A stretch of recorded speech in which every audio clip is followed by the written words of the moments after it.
Monsieur Bahouri, bonsoir, bonne arrivée dans ce studio de Nostalgie Guinée. Bonsoir Nostalgie, je suis heureux d'être avec vous. Ah, j'ai vu tout à l'heure que vous n'étiez pas d'accord forcément avec moi. Je suis de l'UFDG, je suis le premier vice-président de ce parti et je le resterai jusqu'à ce qu'il y ait un congrès qui me donnera une nouvelle légitimité pour mener à terme l'ambition et la mission de l'UFDG. Oui, alors vous avez quand même été exclu par votre parti. Que comptez-vous faire pour rester vice-président, comme vous le dites, puisque vous vous considérez toujours comme vice-président de ce parti? Que comptez-vous faire? Quelles sont les actions que vous comptez mener? Vous savez, lorsqu'il y a une décision illégale, antistatutaire, qui ne repose pas sur une base légale conforme au statut du parti, cette décision est nulle et non avenue.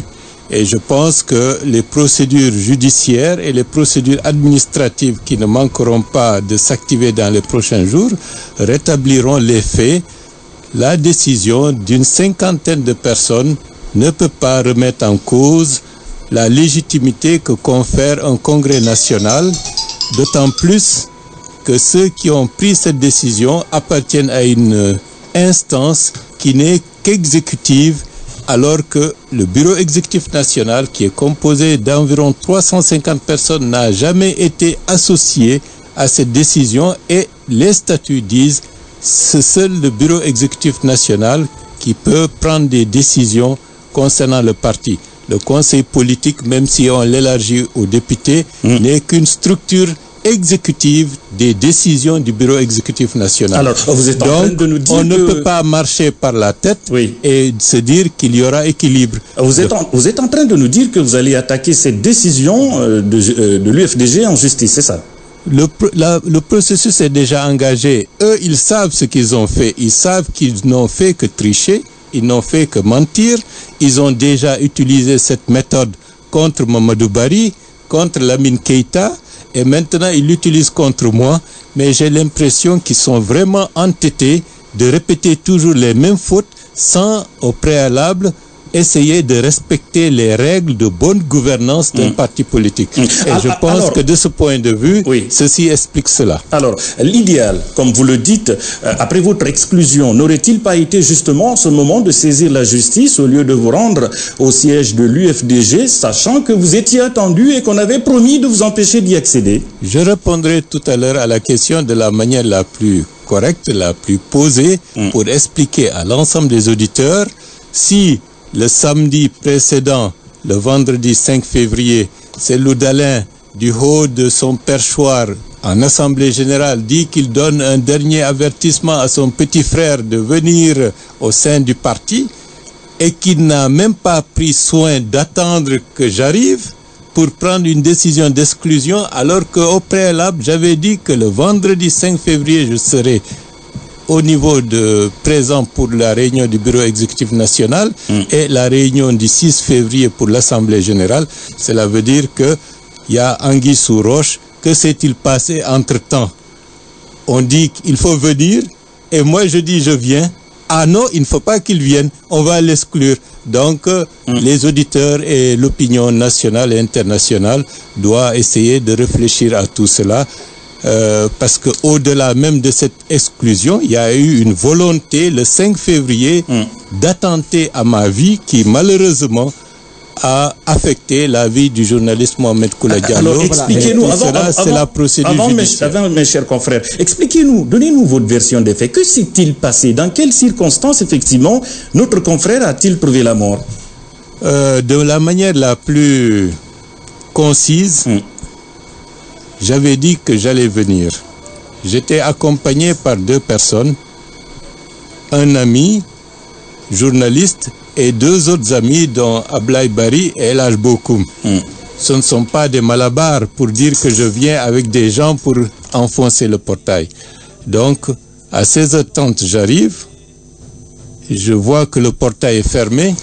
De l'autre côté du portail, il y a un groupe de personnes qui sont amassées, et j'ai senti qu'ils fumaient du hashish, et certains d'entre eux, d'après les informations que j'ai eues par la suite, étaient armés d'armes blanches et qui ont empêché l'ouverture du portail.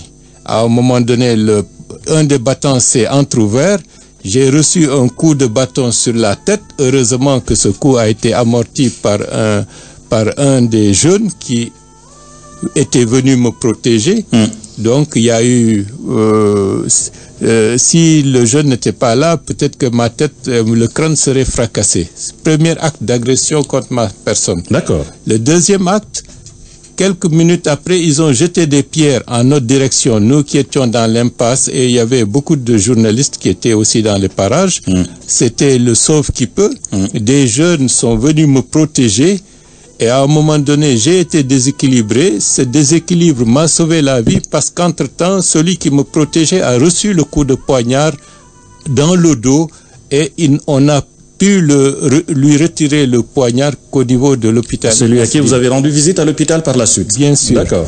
Troisième acte d'agression, lorsqu'on m'a fait traverser les deux voies de la route Bellevue-Hamdallah pour aller de l'autre côté des magasins, parce qu'il y avait un véhicule qui avait fait marche arrière pour permettre mon évacuation. Le coup de feu est parti en ma direction et le coup de feu a atteint le jeune Mohamed Kouladia. Savez-vous qui a tiré? Je pense que dans la phase actuelle, la procédure judiciaire est engagée. Mais toutes les personnes, selon les témoins et selon les images qui sont disponibles par les services de sécurité et la gendarmerie nationale, ceux qui ont poignardé, ceux qui ont tiré appartiennent à la garde rapprochée de Cellou Dalein Diallo. Alain Consouma. Voilà. Et M. Bahouri, on le fait comprendre que vous êtes venu avec un groupe de jeunes. Contrairement à cela, vous dites que le nombre était limité. Je pense que de la manière la plus objective... On parle d'une cinquantaine. Je pense qu'ils inventent parce qu'il y a des images qui existent et ces images sont disponibles parfois sur YouTube pour ceux qui veulent aller plus loin. Il y a des journalistes qui avaient filmé et ils ont mis ces films à la disposition de l'opinion sur YouTube et sur les réseaux sociaux. À la veille de la rencontre, on apprend que vous étiez du côté de Sékou Touré où tout cela a été préparé. Donc vous êtes venu avec une idée d'éliminer El Hadji Cellou Dalein Diallo. Bon, vous m'apprenez un fable, je n'étais pas au courant de cela. D'autant plus que je suis même pas venu du côté de Kaloum, pratiquement, si je peux parler, le jeudi. Vous savez, il y a des gens qui inventent des mensonges dans ce pays. Ils croient que le peuple guinéen, l'opinion guinéenne est immature. Et je pense que ils se croient dans les années 60 où on pouvait se permettre d'inventer des complots, de faire du n'importe quoi. Mais je crois que cette fois-ci, ils ont perdu le nord et ils paniquent et ne savent plus à quel sens se vouer parce que raconter des mensonges de ce genre, alors que tout peut être vérifié, c'est vraiment être malheureusement ridicule. Mais dans le cas d'espèce, rien n'est ridicule parce qu'il y a eu une tragédie. Il y a un jeune homme qui avait une carrière, qui est père de famille d'une petite fille de 3 ans et qui laisse une veuve et qui laisse un orphelin et qui laisse une famille éplorée. Ça, c'est déjà un drame. Et ceux qui ont commis cet acte, qui ont planifié une volonté délibérée d'éliminer Bahouri au risque d'éliminer d'autres citoyens, ces gens-là doivent répondre de leurs actes devant la justice de la manière la plus sereine, la plus objective. Et je pense qu'il faut qu'ils prennent un peu de la retenue pour ne pas, disons, encore se moquer de ceux qui ont perdu un des leurs. D'accord, alors vous contestez votre exclusion de l'UFDG. Pourtant, depuis que vous avez été exclu, on n'entend aucun député de l'UFDG vous défendre, ni aucun vice-président du parti, ni aucun cadre du parti. On a l'impression que c'est Bahouri contre l'UFDG. Non, il y a eu le Forum des cadres qui a fait une belle déclaration qui fait le tour du monde. Avant-hier, les fédéraux du Mali, de Guinée-Bissau, de Gambie et du Sénégal ont fait une déclaration pour se désolidariser de la politique qui est appliquée aujourd'hui par le directoire de Cellou Dalein. Je pense qu'il ne faut pas aller trop vite en besogne. Vous savez, j'ai été absent pendant 4 années et demie. et certains ont utilisé mon exil pour bâtir une forteresse où tout ce qui était proche de Bahouri, où tout ce qui avait, disons, des idées semblables à celles de Bahouri ont été mis de côté. Et aujourd'hui, le parti s'est transformé avec Cellou et sa bande des 7 en un petit cocon où il décide de tout sans tenir compte des statuts, sans tenir compte de la légitimité démocratique, et c'est la raison pour laquelle mon retour n'était pas souhaitable pour eux, et ils ont tout fait pour l'empêcher, ils ont tout fait pour que Bahouri disparaisse, et en rentrant, ils n'ont pas manqué, à travers leur garde rapprochée, de commettre des actes fatidiques. Vous voulez parler de Bahouri, justement, Monsieur Bahouri, aujourd'hui, vous parlez de tragédie avec ces événements donc survenus au siège de l'UFDG. Peut-on dire aujourd'hui que l'avenir de Monsieur Bahouri est hypothéqué, quand on sait qu'aujourd'hui, vous n'êtes pas sans savoir aussi, avec les avocats de Cellou Dalein Diallo qui ont décidé de saisir le procureur de la République pour une plainte contre vous? Bon, vous savez, hein, contrairement à ce qu'on peut penser, c'est l'avenir politique de Bahouri qui est dégagé par un grand boulevard. C'est ceux qui ont commis des actes répréhensibles au niveau de la morale humaine, au niveau du droit pénal et au niveau de leur gestion d'un parti qu'ils ont transformé en une structure où ils ont pris tout le monde en otage. Ce sont ceux-là qui doivent se poser des questions sur leur avenir politique. Je suis heureux d'être là, je suis heureux d'être en vie. Je regrette profondément la mort du journaliste Mohamed Koula Diallo, mais je pense ce qui s'est passé fait tomber les masques. Vous savez, lorsque vous êtes dans un combat avec des gens qui font semblant d'être avec vous, alors que ce sont les plus dangereux adversaires de la cause pour laquelle vous vous battez, pour laquelle vous vous sacrifiez, pour laquelle des dizaines et des dizaines de personnes se sont sacrifiées, et ce sont ceux-là qui sont en train, dans cette phase-là, de montrer leur vraie nature. Alors, Dieu aime la vérité, Dieu aime la justice, les masques sont tombés et la décantation va se faire. Alors, parce que les militants de l'UFDG, dans les prochains jours, demanderont des comptes à qui de droit. D'accord. Alors, Monsieur Ba, de votre exil, on a senti une certaine démarcation vis-à-vis de Cellou Dalein Diallo. Vous avez pris vos distances. Une médiation a même été tentée. Je crois savoir qu'il y a eu une rencontre du côté de Dakar. Dites-nous, on vous a même accusé d'en vouloir à Cellou Dalein Diallo, tout simplement parce qu'il ne vous a pas soutenu pendant votre exil. Et quand vous avez été accusé d'atteinte à la sûreté de l'État, est-ce que c'est exact? Je suis un homme politique.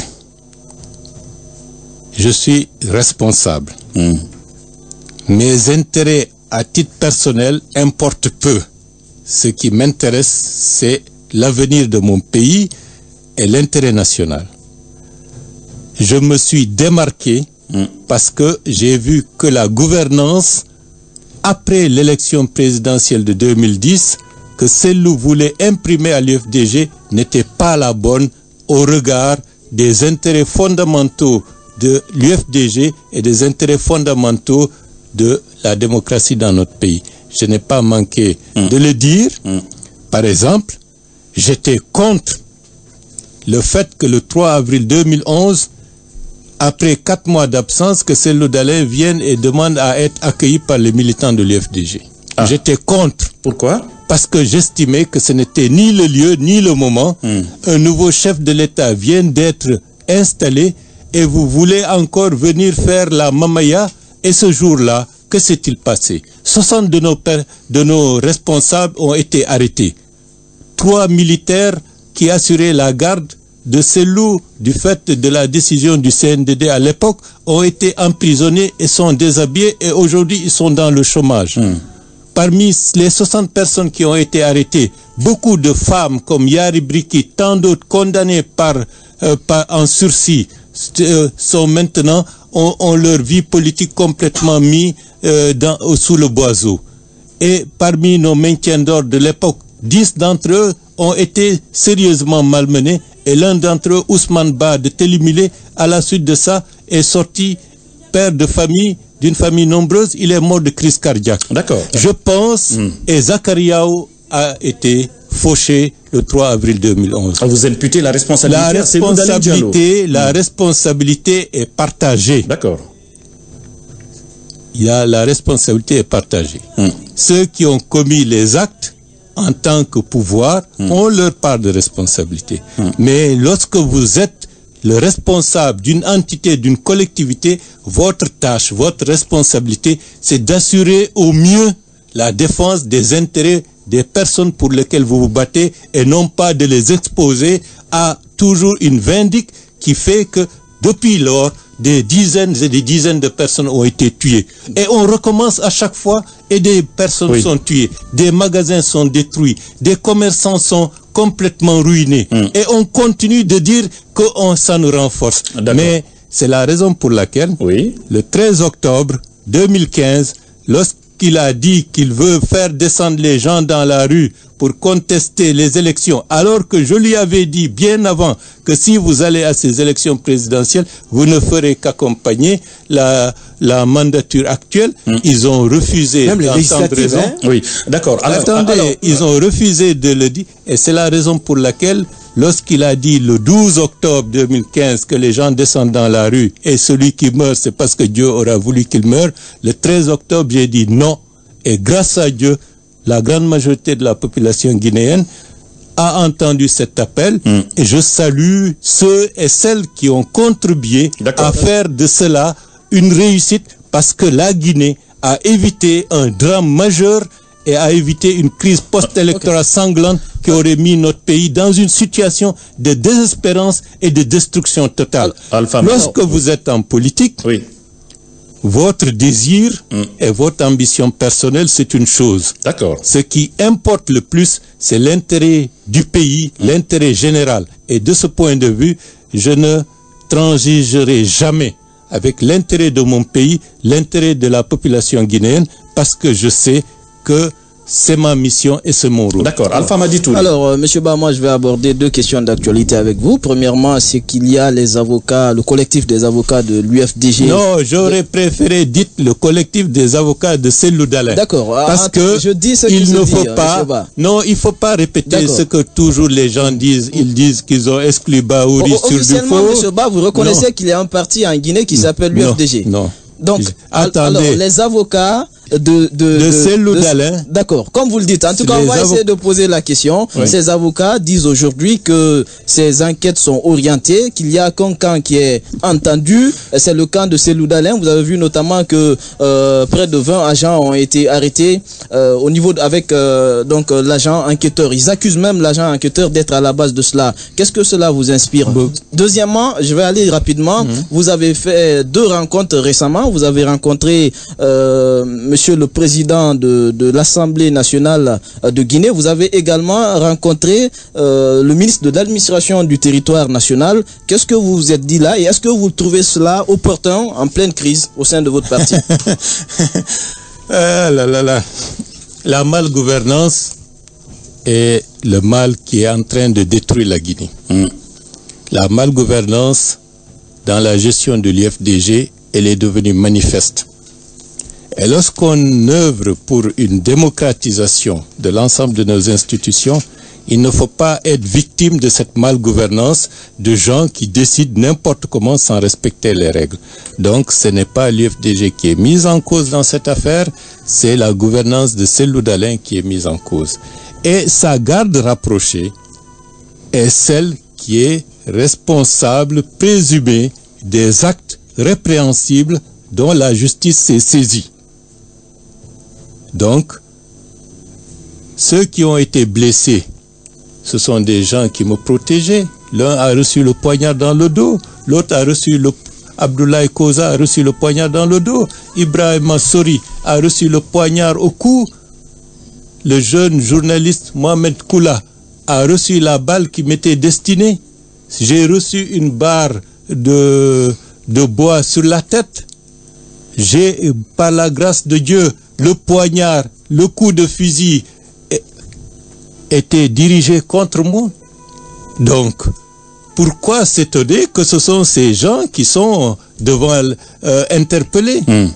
Il n'y a aucune raison objective que des gens qui se seraient mis dans une situation d'assurer la protection de personnes en danger puissent se retrouver derrière les cachots. Oui. Donc, c'est pour vous dire, ils ont une stratégie de défense pour essayer de semer la confusion dans l'esprit des gens. Ils ont une vision binaire et ils veulent se faire passer pour les victimes alors que là, ils ont été agresseurs, ils sont responsables présumés de la mort du journaliste, ils sont responsables présumés des coups de poignard qui ont blessé et Ablaye Koza et Ibrahima Souri, et ils ont été responsables de d'autres choses que la justice mettra sur la place publique, j'espère bien, dans les temps à venir. Donc, de ce point de vue, il faut rendre à César ce qui appartient à César. Si je rencontre le président de l'Assemblée nationale, je me considère comme le premier vice-président de l'UFDG, qui est l'une des formations politiques les plus importantes de ce pays. Donc, je dois rencontrer les autorités du pays. Mais justement, en parlant de rencontres, M. Bahouri, on se souvient qu'en 2011, lorsque Dr Saliou Bella avait rencontré le président Alpha Condé, à l'époque, vous avez condamné cette initiative. Je cite, je vais vérifier sur mes notes, je cite, vous avez dit, cette rencontre n'engage que lui, pas l'UFDG. Le parti doit se prononcer par rapport à cette attitude que personnellement, je considère comme irrévérencieuse, irresponsable et infantile. Et quand on sait que vous avez rencontré Alpha Condé... il ne faut pas mélanger. D'accord. Et quand on sait... Je peux aller au bout de ma question. Sur le passé. Oui, laissez-moi aller au bout de ma question, s'il vous plaît. Il ne faut pas qualifier... Monsieur Lamine, vas-y. Et vous avez rencontré Alpha Condé à Paris. Est-ce qu'aujourd'hui, vous n'êtes pas rattrapé justement par ses propos? Saliou Bella, après avoir été ministre de le gouvernement de transition, et je dis, c'est ma responsabilité personnelle qui a mis Saliou Bella dans une position d'être la personne désignée par l'UFDG pour être ministre dans ce gouvernement, de feu Jean-Marie Doré, paix à son âme. D'accord. Donc, de ce point de vue, les choses sont claires. Lorsqu'il est revenu, après la fin de la transition, il a montré sa volonté qu'il ne peut pas rester dans l'opposition. Qu'il ne peut pas rester dans l'opposition. Et il l'a pas caché. Donc, sa volonté était nettement clarifiée dès le début qu'il veut rejoindre le parti au pouvoir. D'accord. Et par conséquent, en tant que responsable de l'UFDG, je suis cohérent par rapport à moi-même. Et s'il a eu une démarche dans ce sens, à un moment donné, pour obtenir une position qui n'est pas conforme aux intérêts de l'UFDG, ça, c'était très précis. D'accord. Bon, ça c'est un. Oui. Maintenant, après l'élection présidentielle d'octobre dernier, le président Alpha Condé, de passage à Paris, m'a appelé pour solliciter à ce que je le rencontre. Et vous savez que j'étais à l'époque une personne exilée. Tout à fait. Le président de la République, en situation de responsabilité, appelle un exilé pour dire « je souhaite te rencontrer ». La moindre des choses, c'est d'aller à cette rencontre et de savoir quels sont les desiderata du président de la République, ce que j'ai fait en allant à cette rencontre avec le secrétaire fédéral de l'UFDG d'Allemagne. D'accord. Et la question et les sujets qui étaient à l'ordre du jour, c'est la nécessité d'obtenir une décrispation politique en Guinée qui passerait dans un premier temps par des gestes que le président de la République allait faire pour les détenus politiques et pour les exilés. D'accord. Quiconque dit que ceci est un non-événement, c'est qu'il a perdu le sens de l'histoire. c'est un acte majeur et je pense que c'est un acte qui permet à ce que des Guinéens puissent espérer d'un avenir plus paisible pour leur pays. Aujourd'hui, je suis là, je suis libre, c'est un pas important, mais je sais qu'il y a encore des détenus politiques dans nos prisons. Tout à fait, oui. Et ça fait partie du combat que je suis toujours en train de mener pour qu'on puisse avancer sur cette question. Avez-vous espoir quand on sait que le président a promis qu'il n'y aura plus d'élargissement? J'ai bon espoir. Laissons faire les choses. L'intérêt du pays commande à ce qu'on aille en profondeur dans le sens de la décrispation pour que les détenus politiques, qu'il n'y en ait plus dans ce pays et qu'on puisse s'atteler aux vrais problèmes de la Guinée, c'est-à-dire à la question de la pauvreté, à la question de la gouvernance et au rapprochement entre des Guinéens qui, depuis très longtemps, ont perdu confiance les uns avec les autres. Ça fait partie de mon travail. Monsieur Baouri, vous pointez souvent un doigt accusateur sur Cellou Dalein Diallo, président de l'IFDG. Vous le savez bien, il y a eu un congrès qui l'a élu et certains organes... Et un congrès aussi qui m'a élu avec le même degré de légitimité. En tant que vice-président. Alors, premier vice-président qui remplace le président en cas d'empêchement ou d'absence. Donc, c'est une légitimité forte qui n'a aucun degré inférieur par rapport à l'élection du président. Alors, Cellou Dalein élu comme président, Baouri comme premier vice-président. Alors, remettre en cause aujourd'hui les organes qui vous ont élu, n'est-ce pas un paradoxe dans la mesure à chaque fois on vous entend un peu parler dans les médias pointer un doigt accusateur sur l'IFDG alors que vous êtes le premier vice-président? Merci Madjou. C'est une question importante. D'accord. Richard Nixon était élu pour un mandat de 4 ans. Parce qu'il a commis une faute avec l'affaire du Watergate, il a été démis de ses fonctions. Impeachment, c'était prévu par la loi américaine.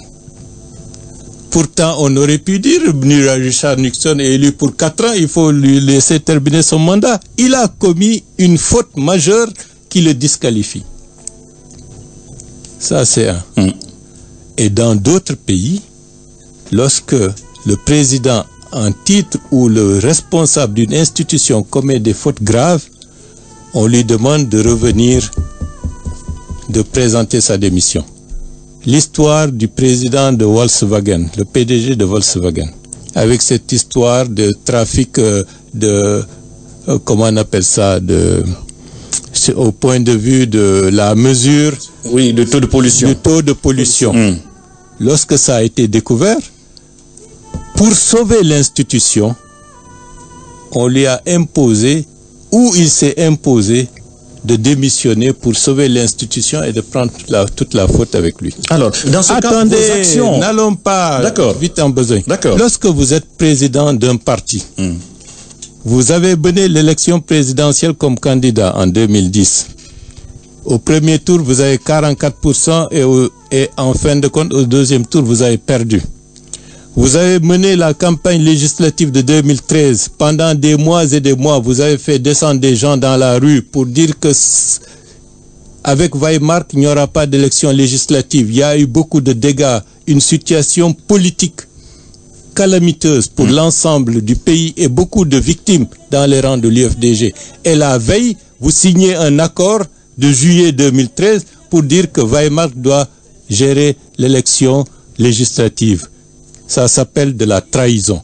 Vous avez vous vous contentez de dire que vous avez 37 députés. 37 députés ne fait pas la majorité parlementaire. Vous avez conduit l'élection présidentielle comme candidat de 2015, alors qu'on vous avait dit que si vous y allez comme ça, vous ne ferez que légitimer la situation actuelle. Ils se sont entêtés de le faire. Ça a été une perte. Mais il faut s'arrêter.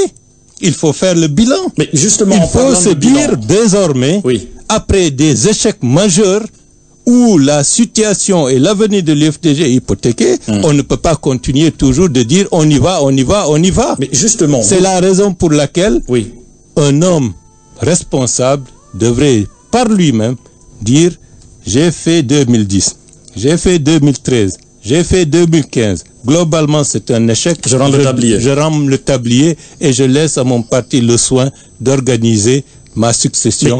Et c'est ça qui sied à quelqu'un qui aime l'UFDG, qui aime ses militants, et non pas des gens qui se cramponnent et qui veulent mettre la vie des autres en danger pour se cramponner comme responsables de cette institution. C'est à ce niveau-là qu'ils ont tout perdu. Mais alors dites-moi, vos actions en justice visent-elles à invalider votre exclusion de l'UFDG ou à voir la tête de Cellou Dalein?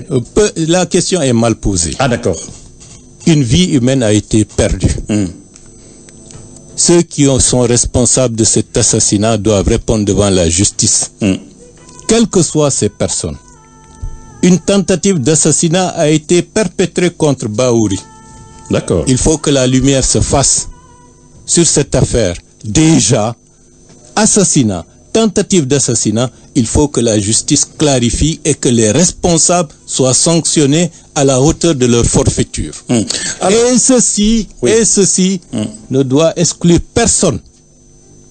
Je pense qu'à partir de là, il faut ne pas banaliser la mort. D'accord. Voilà. Monsieur Bahouri, vous parlez des échecs enregistrés par El Hadji Cellou Dalein Diallo à la tête de l'UFDG, mais est-ce qu'aujourd'hui, c'est pas le même Cellou Dalein Diallo qui fait la popularité du parti? Laissez la popularité ailleurs. Vous avez des statistiques? Vous avez juste le Gallup sondage? Vous avez cette mamaya qu'on organise, qu'on orchestre? Soyons sérieux. Si il y avait cette popularité, il serait peut-être déjà président de la République. D'accord. Alors on se souvient que lors de votre exil, vous étiez assez virulent dans vos critiques à l'endroit d'Alpha Condé, de son fils, du gouvernement... Non, je me suis jamais occupé de son fils. Du gouvernement guinéen.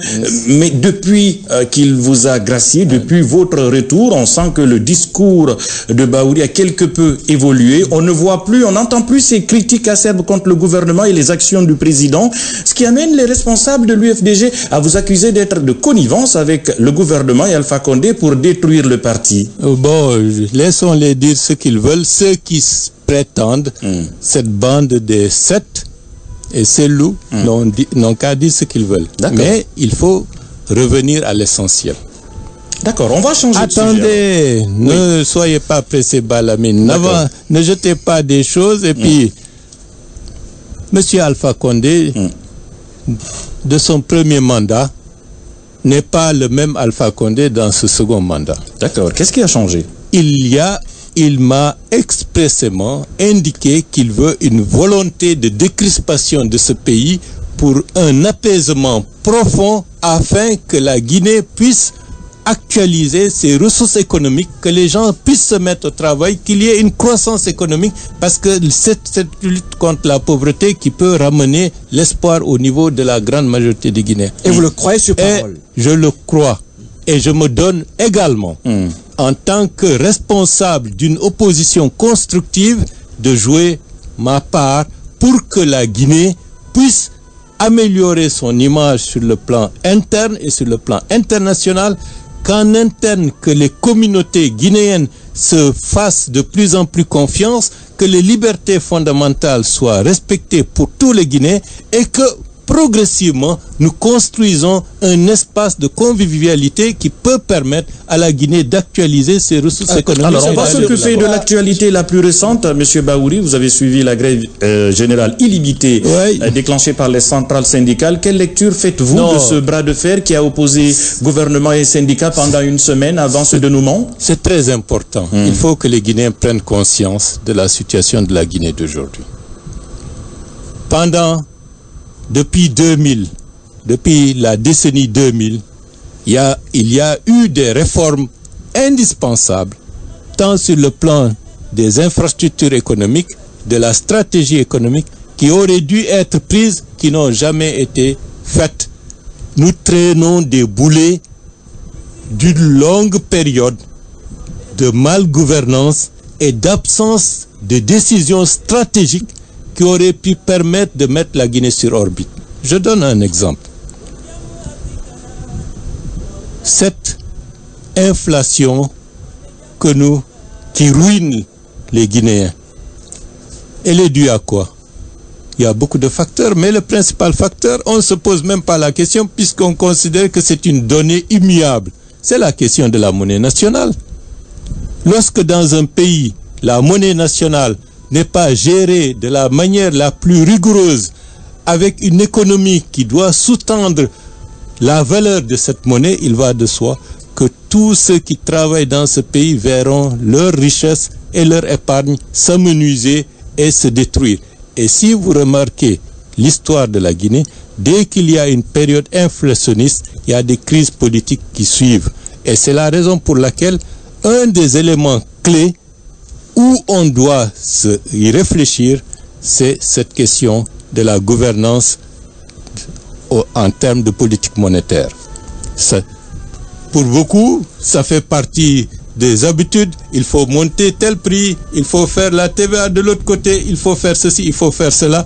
Alors que la structure économique qui est ici depuis l'indépendance, on ne se pose pas la question, est-ce que ce sont les hommes qui sont défaillants ou bien le système politique et économique dans lequel nous vivons qui est devenu carent et qui n'a plus les ressorts et qui n'a plus la structure en termes administratifs et en termes de ressources pour fonctionner correctement. C'est un des problèmes. Maintenant, il y a d'autres problèmes. Lorsque vous regardez la pression fiscale dans ce pays, la pression fiscale est l'une des plus faibles parce que l'assiette, elle est très réduite. La grande majorité de la population, elle vit en dehors de l'économie officielle. Le secteur informel est très développé. Donc, ce sont des problèmes qui nécessitent une vision stratégique et une volonté de réforme en profondeur pour intégrer l'ensemble des forces vives dans ce qu'on appelle cet espace économique qui doit soutenir. Il y a certes ces réformes structurelles à apporter, mais est-ce que la malgouvernance... Ça fait partie parce que regardez la malgouvernance. Pourquoi la monnaie nationale depuis l'indépendance elle est restée comme ça? Parce que derrière ça encourage beaucoup de spéculation, beaucoup de prébendes et beaucoup de niches comme disent certains, parce que c'est facile alors que ça appauvrit les Guinéens. Ça ne rend pas compétitifs nos produits, ça ne rend pas attractif le marché national en termes d'emploi et en termes de production de richesses. Et le reste, vous le voyez, nos infrastructures, nous sommes en retard par rapport aux pays comparables autour de nous. Nous sommes en retard par rapport même aux données stratégiques majeures pour préparer la Guinée pour les prochaines années. Et toutes ces questions, au-delà des questions conjoncturelles politiciennes, c'est la responsabilité de tous les acteurs d'y réfléchir et de préparer l'avenir. Et moi, je me consacre et je souhaiterais me consacrer plus largement avec d'autres sur ces questions fondamentales pour que dans les prochaines années, nous puissions avoir un réel espoir de voir notre pays sortir de l'impasse. Lincoln. Voilà. Monsieur Bahouri, moi je reprends l'ancien dossier. Depuis le 5 février, est-ce que vous vous sentez en sécurité? Deuxième question, est-ce que vous faites confiance à la justice nationale? C'est à la justice de montrer qu'elle doit être, on doit lui faire confiance. Et c'est la raison pour laquelle je suis très serein et je souhaite que la justice se fasse de la manière la plus objective, la plus transparente, sans chercher à nuire aux intérêts de qui que ce soit, mais que la vérité se fasse, que l'assassinat, que les coupables et les commanditaires et la tentative d'assassinat contre ma personne, que les coupables et les commanditaires soient traduits devant la justice et que justice se fasse en toute sérénité. Alors moi je voulais revenir sur la question d'Alpha Madi au début quand il dit que vous aurez rencontré le ministre de l'administration du territoire Bourema Condé pour qu'on suspende le parti FDG. Qu'en est-il réellement? Deuxième question, est-ce qu'on peut voir aujourd'hui une réconciliation? Êtes-vous favorable à une réconciliation entre vous et Cellou Dalein Diallo pour décrisper la situation? Dernière question. On a que 2 minutes. Vous savez, il y a une question judiciaire d'une gravité extrême. Une vie a été ôtée, il y a une tentative d'assassinat sur ma personne. C'est une situation préalable qui conditionnera tout le reste. Attendons que la justice, de ce point de vue, fasse toute la lumière sur cette affaire avant de parler d'aspect de réconciliation ou pour le moment, ce qui est urgent, c'est que la justice fasse son travail. L'administration du territoire, ils sont partis avant même que je n'aille rencontrer les gens Bourema Condé pour dire qu'on vous dépose la lettre comme quoi on a exclu Bahouri et que le vieux Djouma, l'ancien préfet de Sigiri, qui est troisième vice-président de l'Assemblée nationale, aurait dit au général, vous savez, Bahouri était venu pour tuer Cellou Dalein. Donc vous voyez dans quel contexte et avec quelle désinvolture des soi-disant responsables se prononcent au risque de ternir encore davantage la crédibilité et l'image d'un grand parti qu'est l'UFDG. J'ai honte pour l'UFDG d'avoir des responsables comme ça. Et c'est la raison pour laquelle l'UFDG doit assainir ses rangs. Oui. Le changement de gouvernance, le changement de leadership est inscrit dans le processus naturel des choses et quoi qu'il fasse, quoi qu'il adviendra,